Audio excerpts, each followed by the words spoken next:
اپنی امت مرحومہ کی رہنمائی فرمائی، ساری زندگی آپ نے یہ کام کیا۔ آپ صلی اللہ علیہ وسلم آخری سانس تک اللہ کے حضور اپنی امت مرحومہ کے لیے دعائیں کرتے رہے، اللہ میری امت کو بخش دینا، اللہ میری امت کو بخش دینا۔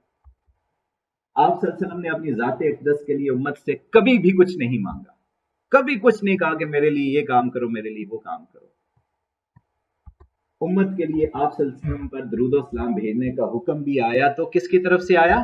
رب کریم کی طرف سے آیا۔ اللہ نے فرمایا یا ایھا الذین آمنوا صلوا علیہ وسلموا تسلیما، اے لوگو جو ایمان لائے ہو درود بھیجو ان پر اور خوب سلام بھیجا کرو۔ اللہم صلی علی محمد وعلی آل محمد کما صلیت علی ابراہیم وعلی آل ابراہیم انک حمید مجید۔ اے اللہ آپ حضرت محمد صلی اللہ علیہ وسلم اور ان کی آل پر رحمت و نصرت بھیجیں جیسا کہ آپ نے حضرت ابراہیم علیہ السلام اور ان کی اولاد پر رحمت و نصرت بھیجی۔ بے شک آپ نہایت تعریف و شان والے ہیں۔ اے اللہ آپ حضرت محمد صلی اللہ علیہ وسلم اور ان کی آل پر برکت بھیجے جیسے کہ آپ نے حضرت ابراہیم علیہ السلام اور ان کی اولاد پر برکت بھیجی۔ بے شک آپ نہایت تعریف و شان والے ہیں۔ یہاں پہ یہ وہ چیز ہے جو میں آپ کے سامنے لے کے آنا چاہتا ہوں۔ رسول اللہ صلی اللہ علیہ وسلم نے فرمایا کہ جو کوئی اذان سن کر یہ دعا مانگے تو اس کے لیے روزے قیامت میری شفاعت حلال ہوگی۔ اللہم رب هذه الدعوة التامة والصلاة القائمة آت محمد الوسیلۃ والفضیلہ وبعثہ مقاما محمودا الذی وعدتہ۔ اے اللہ اس کامل پکار کے رب اور نماز قائمہ کے مالک محمد صلی اللہ علیہ وسلم کو قرب یعنی وسیلہ اور بزرگی عطا فرما اور انہیں مقام محمود عطا فرما جس کا آپ نے ان سے وعدہ فرمایا ہے۔ آپ صلی اللہ علیہ وسلم کو مقام محمود عطا ہوگا حشر کے دن، لیکن اس امت کے لیے اللہ تعالیٰ نے ایک دروازہ کھول دیا ہے سعادتوں کا کہ ہر اذان کے بعد یہ دعا پڑھیں، آپ ان سعادت مندوں میں شامل ہو جائیں گے جن کی شفاعت رسول اللہ صلی اللہ علیہ وسلم کے اوپر حلال ہوگی۔ یہاں پہ ایک میں بڑے کم ٹائم کے اندر آپ کو ایک کمپلیکس چیز ایکسپلین کروں گا کہ انسان کیسے عروج پہ اللہ نے اس کو بنایا اور اس کے بعد کیسے وہ نیچے آیا اور ابھی واپسی کا سفر جو ہو رہا ہے، تاکہ آپ کو مقام محمود کا تھوڑا سا آئیڈیا ہو جائے کیا چیز ہوتا ہے۔ اللہ نے مقام آدم المسجود الملائکہ بنایا، یہ سب سے اونچا مقام تھا انسان کا۔ اس کے بعد اگلا مقام تھا مقام آدم قدیم، یہ وہ تھے حضرت آدم علیہ السلام جو حضرت آدم اور حوا اکٹھے ایک انسان تھے، اور پھر اگلے مقام آدم و حوا یعنی حضرت آدم علیہ السلام سے دو لوگ بنے، حضرت آدم علیہ السلام اور حضرت حوا جنت کے اندر قبل از گناہ۔ یہاں سے زوال حیثیت انسان شروع ہوتی ہے اور مقام آدم و حوا جنت میں بعد از گناہ، جب انہوں نے گناہ کر لیا، جو چیز اللہ نے منع کی وہ انہوں نے استعمال کر لی، تو وہ مقام جو ہے وہ انسانیت کا سب سے نچلا مقام تھا۔ وہاں سے انہوں نے توبہ کی تو عروج حیثیت انسان شروع ہو گیا۔ پہلی بحالی یہ ہوئی کہ انہوں نے جب توبہ کی جنت کے اندر، اللہ تعالیٰ نے اسی طرح جب ان کو اتار دیا توبہ قبول کر کے، تو یہ یہاں سے بحالی واپسی کا سفر شروع ہو چکا ہے ہمارا۔ پھر اس کے بعد حضرت نوح علیہ السلام نے جب اپنی قوم کو 950 سال سمجھایا، نہیں مانی، اللہ نے تباہ کر دیا، تو یہ دوسری بحالی تھی، انسان بلند ہو رہا ہے۔ تیسری بلندی حضرت ابراہیم علیہ السلام کی بدولت انسانیت کو ملی۔ چوتھی جست جو ملی وہ رسول اللہ صلی اللہ علیہ وسلم کی بدولت ملی۔ اس کی باقی ڈیٹیلز میں ابھی نہیں ذکر کروں گا۔ تو حتمی بحالی یہ وہ مقام تھا، رسول اللہ صلی اللہ علیہ وسلم جب دنیا سے یہ اتمام دین انہوں نے مکمل کیا تو انسان اس جگہ پہ واپس آ چکا تھا، مقام آدم کے مقام کے اوپر پیرل آ چکا تھا، اور یہاں سے مقام محمود سب سے بلند مقام ہے۔ اور میں یہ سمجھتا ہوں، جو میری تحقیق ہے اس کے مطابق شیطان کو اس مقام کا تبھی پتہ چلا جب یہ آیت مبارکہ اللہ نے نازل فرمائی۔ اللہ نے فرمایا اور رات کو تہجد پڑھو، یہ زائد عبادت ہے تمہارے لیے، بعید نہیں کہ اس کی برکت سے فائز کر دیتے تمہیں تمہارا رب مقام محمود پر۔ یہ ہائیسٹ مقام ہے اللہ تعالیٰ نے جس کو ڈیزگنیٹ کیا ہوا تھا، اور شیطان اس مقام پہ خود اپنے آپ کو فائز سمجھتا تھا۔ یہ ہے مقام محمود، اور یہاں پہ اللہ تعالیٰ نے انٹائٹل کیا ہوا ہے جو بھی ہستی جو کہ رسول اللہ صلی اللہ علیہ وسلم کی ہستی ہے، جب وہاں پہ وہ پہنچیں گے